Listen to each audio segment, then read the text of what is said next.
ওরে বন্যা বন্যার কোনো পরিসীমাই আছে? আশা করার জন্যই বাঁচিয়েছি। বর্তমানে তো রান্না করেই তো বাচ্চাকে নিয়ে খাইতে পারি না। আছে কেউ যে জিঙ্গে কেউ তো জিঙ্গে না, যে কি খাইয়ে আছে না না খাইয়ে মরছে। কেউ মেম্বার সেরকম কেউ জিঙ্গে না হয় না কেউ।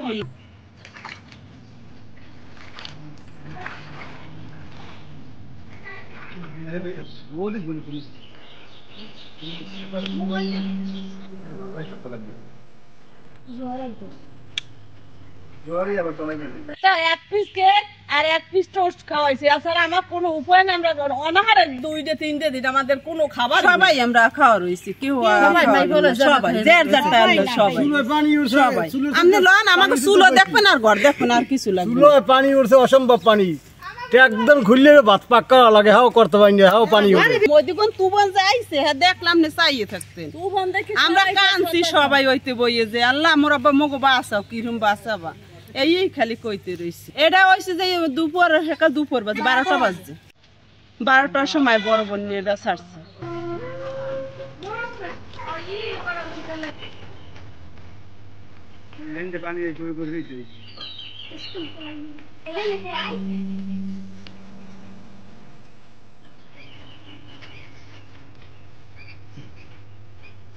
পানি বেমালা উঠে গেছে, আমরা রাস্তায় খাড়া গেছি।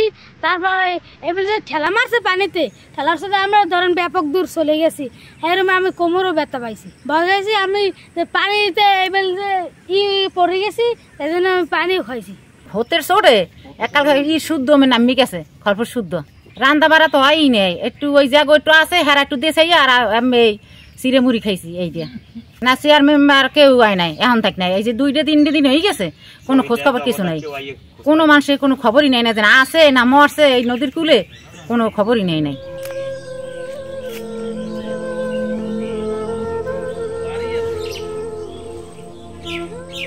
তিন দিন যাবৎ বন্যা চলে আমাদের এলাকায়। পরে কাল প্রথম 2 দিন ভালোই গেছে, পরে এলাকার মানুষজন ভাবছে যে এরকম আর হারে বন্যা হবে না। পরে সবাই যার যার মতো করে বাড়িতে চলে গেছিল।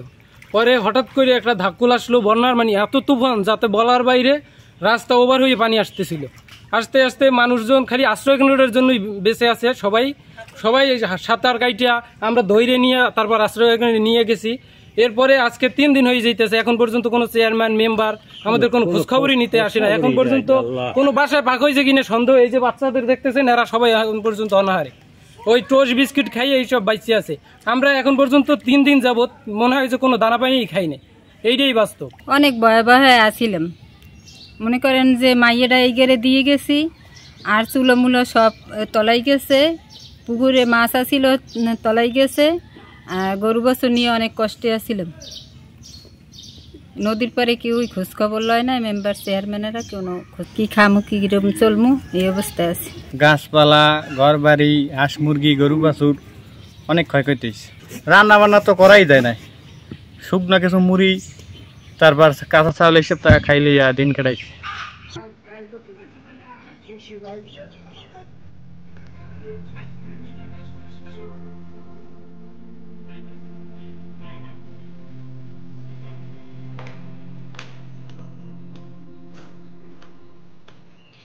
3 দিন ধরিয়া আমাদের এলাকায় এই যে সরকারি লোক আছে যারা চেয়ারম্যান মেম্বার, তারা কোনো দিন আইয়ে কয় নাই যে আমাগো এখানে আপনারা বন্যা আইবে বা বন্যা হইবে। সিডের জন্য অনেক বড়, কিন্তু আমরা সিডের দেখছি দেখেন যে হঠাৎ করে আইয়ে হঠাৎ চলে গেছে। কিন্তু আমরা এই ফিরবো যে এই যে বন্যাটা 3 দিন ধরিয়া যে হইতে আছে, কিন্তু একটা লোক আসে নাই, চেয়ারম্যান মেম্বার হেরা দফাদার শহীদার কেউই আসে নাই, কোনো একটা মাইকিনও করে নাই। কেন আমরা কেমনে কোনিতে যাবো? এই যাওয়ার সময় একদিন যাইয়ে রয়েছে, অসুস্থ মানুষ যারা আসলে হেরা গেছে, কোনো খাবার দে নাই, কিছু দে নাই, হেরা সকাল উঠে যার প্রতি হেরা আই পড়ছে। কোনো এই পরের দিন আজকে সকালের জন্য কেউ একটা খোঁজ লয় নাই যে কি গেলে ভাঙ্গিয়া আসারে বিষয়ে কেমনে রইলো গরু বছর লইয়া, এবার কোনো সিদ্ধান্ত হয় নাই। আমাকে এই ঘর দুয়ার হাত জানি পানি কেজি উঠতে বুড়িয়ে গেছে।